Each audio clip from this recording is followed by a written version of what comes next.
Hello and welcome to our extended disc 15-minute webinar. Today's topic, we'll be talking about the Sales Capacity Team Assessment Suite. Specifically, we're just going to give you just some highlights of it. We're going to focus in on the Team Sales Competence Assessments. Boy, that's a mouthful. Yes, it is.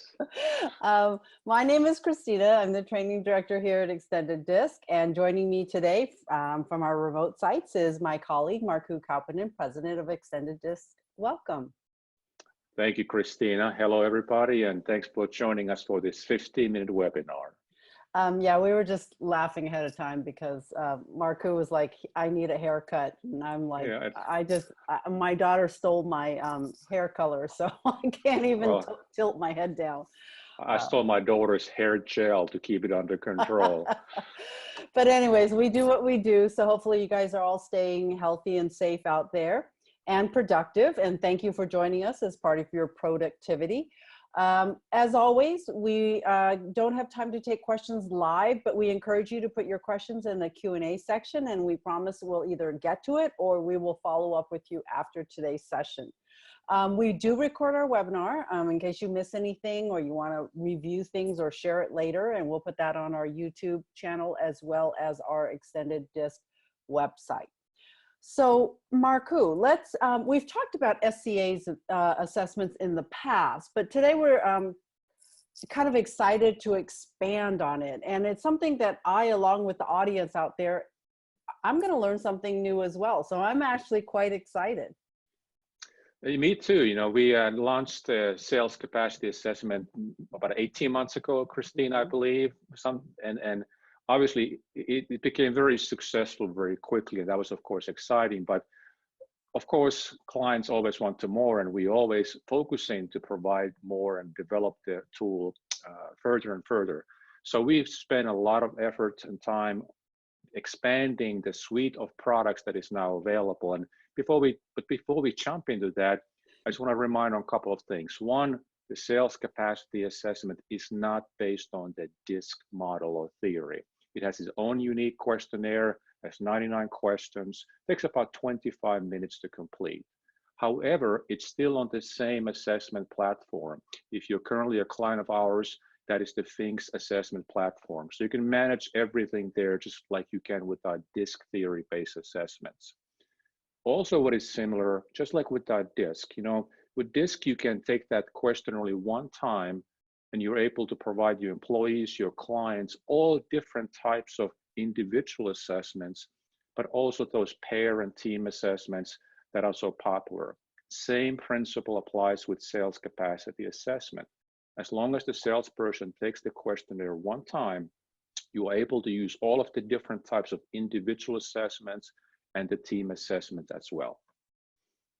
I think what's motivating to us here at Extended Disc is that you guys out there take our tools that we develop and you put it into practice. And the feedback that you guys give us is kind of has kind of led us to this point today, where we're able to offer you a variety of tools that are more compatible or more customizable to how you use the sales capacity assessment. So let's just show them just a couple of the types of reports that we offer at this point, and a lot actually. Yeah. When you're watching this, please take a deep breath. We are not going to talk about all of the assessments. We will have other webinars focusing on the different tools. Today, we're going to just quickly highlight 3 of the team assessments. But as you can see with individual reports, we have now 15 different types of sales assessments for sales professionals. But they're development reports, hiring reports, many other reports. And like Christina mentioned, we are really client focused in our product development, and we get great ideas from all of our clients. So thank you for those, by the way. And we've, just like with the DISC assessments, sometimes people want a lot of information, and we do the same with the Sales Capacity Assessment. But some of the individual assessments are really focused on very specific things. We believe that you should not get everything that you don't, you know, there might be a lot of things that you don't need. Some clients simply want certain information, and now it's available. Same on the team side. There are different options, but again, please keep this in mind. All of these different reports, 19 total as of today, can be created by having the salesperson complete the questionnaire just one time. And for some of you, again, as we said earlier, you probably are already familiar with some of our individual reports. So what I did was I asked Marku to join me today to kind of introduce you to some reports that you may not be so familiar with. So we're going to highlight a couple of the team reports for you. The first one we're going to start with is the Team Competence Summary.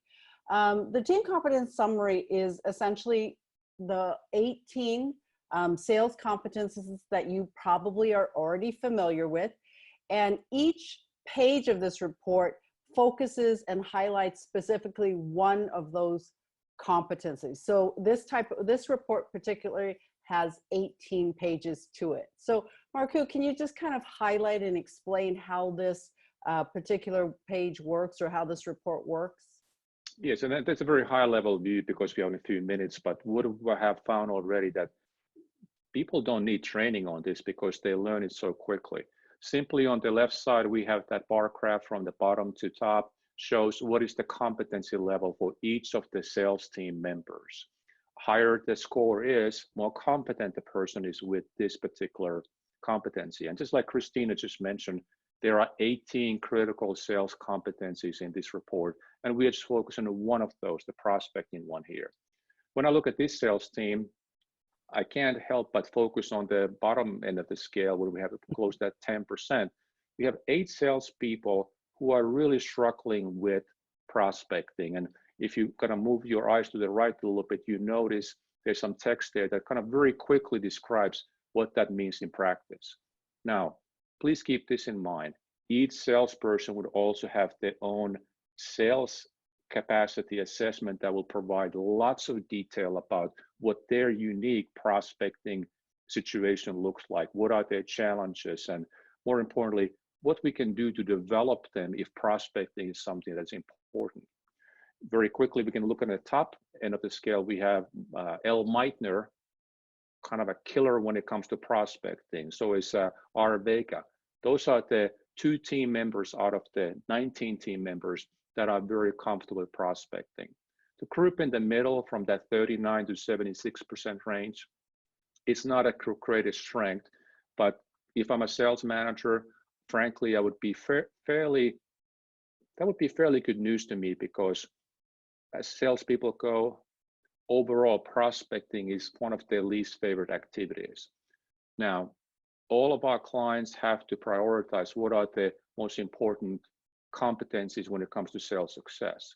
If prospecting is not important for this sales team, I wouldn't be worried. However, if it is, we have some work to do. So let's talk about another assessment that we have. It's the Team Sales Excuse Index. And I know it's Marku's favorite, so I'm going to let him talk about this one. It sure is. And the reason I love it because we have so much information, not only with the assessment, but all part of our life. And sometimes it's kind of nice to have that kind of key number that you want to focus on. And for me, when it comes to salespeople, it's the excuse index. And you heard me say this many times before. I have lots of respect for sales professionals because it is a tough profession. Most people, when they are young people, they don't really aim to be salesperson because there's a reason for that. It is a tough job. You have to have strength in your mind and your body, behaviors. You've got to do all of these things so well. And excuse index really tells me how likely the salesperson is going to make excuses and not sell. This is the way you look at excuse index. Higher the score, more likely you are going to make excuses. So for example, easy example, if your sales excuse index is 50%, or salespersons, I should say, that means they only spend about half of their time selling. The rest of the time, they are doing activities that have nothing to do trying to achieve sales. So they might be procrastinating, Facebooking, filling out reports, who knows? But the bottom line is they are not selling. By the way, in United States and North America, the average excuse index for salespeople is 35%. which means that they only, they spend about 35% of their time doing other activities than selling. When I look at this team again, same team, 19 salespeople, well, not too bad. I would be very, very happy to look at M. Mitchell and B. Pascal there at the bottom. They are spending about 90% of their time focusing on selling. And again, just like with the other report we just looked at, you have the text reference there to really understand what it means. And again, please remember, each salesperson would have this information in more detail in their individual assessment as well. And what's great about this is, again, it's just a one-page quick, I can see it right away, it's visual, and I can understand it. The last one, sorry. I was going to say, no worries, I'm going to say that with all the team reports, the idea is really that we provide the sales manager, maybe the vice president of sales, the sales trainer or coach, information that they can really understand at the macro level. How do I move forward to really elevate the performance of my sales team and of course each individual sales professional? So it provides the macro level, and from there you can dive deeper and deeper and really diagnose what the issues are. And the team reports provides that information very quickly. So if you're talking with the business owner or a sales manager, when they see this information, believe me, I've seen this in my own eyes, the light bulb will go on and they can relate to what's happening in their world. They know what these numbers means. Now they just have metrics. They have the diagnostic to really focus on what are the real issues. And now we can get to work. Now we can develop our salespeople. Now perhaps we need to think about, do we need to bring new players to our team to really help us succeed? And then the last example I wanted to share with you guys is, it's essentially we call it, I think, an at a glance or overview page. So you saw it previously in the team competence summary, but now it's like one page, very clear. Markku, take it away. That's exactly it. It's at a glance. Now I can look at my entire sales force, in this case, again, 19 salespeople, and I can see what is the distribution of my team in these different 18 sales competencies. Like if you go there about the middle of the list, you see the critical thinking. If I look at my team, look, I have 6 people that are all the way to the right of that scale. They are to the 99% range. In fact, I have, let's say, do quick math, 12 people who are 76% or higher. If critical thinking is important, this is great news. Now, if it's not, it's nice, but I don't know if it's going to really make me more successful. Now, we talked about the prospecting a couple of minutes ago. So if you look at the top of the list, here you can see again the distribution of that list. Remember, we had 8 salespeople who really struck with prospecting and only 2 in that 76% or higher range. So this is a great way to look at the information very quickly. Put it in this world. D-styles love this because this is my team at one glance. Now let's get to work. Let's do some things to make sure that we are doing things differently. Let's put the plan going to the future, and let's put a plan together. How do we develop our team? And let's make some decisions, what kind of adjustment we may need to make. Well, thank you, Markku, for sharing, just again, highlighting 3 of the reports in the many reports that we offer in the SCA suite of tools. So how do they find out more, Markku? How do they learn more or get access to these tools? Well, always just, and obviously these are very quick overview, but if you go to our website at extendeddisk.org, you can find more information about that. Contact us, give us a call, send us an email. We'll have our contact information on the screen in just a moment. That's the best place to start. And then let's learn a little bit more how everything works.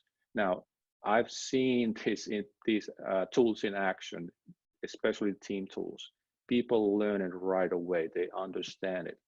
When we created the whole suite of the sales capacity assessments, one of the key criteria was this: they need to be easy to use. We don't want to spend time trying to learn how to interpret. We want to focus on time, how to use the information to improve. Thank you, Markku. Hopefully you guys got a little bit of a taste of the SCA suite of tools, and contact us to learn more. We do have another webinar coming up. It is a 1-hour webinar that's going to happen at 10 a.m. Central Standard Time. This one is called Adjusting Our Style to Improve Interactions. And especially for those of you out there that are looking to get that SHRM or HRCI recertification, this is for you too. So you can find out more about our webinars and SCA and any of our DISC assessment tools as well if you go to www.extendeddisc.com or look for the webinars at the event tab at the top of our website page. And as always with webinars, I would add that just even if you can't make the date and time, please sign up, because we will send you the recording after the fact, and then you can share with your team, and hopefully it's information that you can really put into action. Thank you, Marku. Thank you guys, everyone, for joining us again. Stay safe and healthy out there. Thank you very much. Stay safe.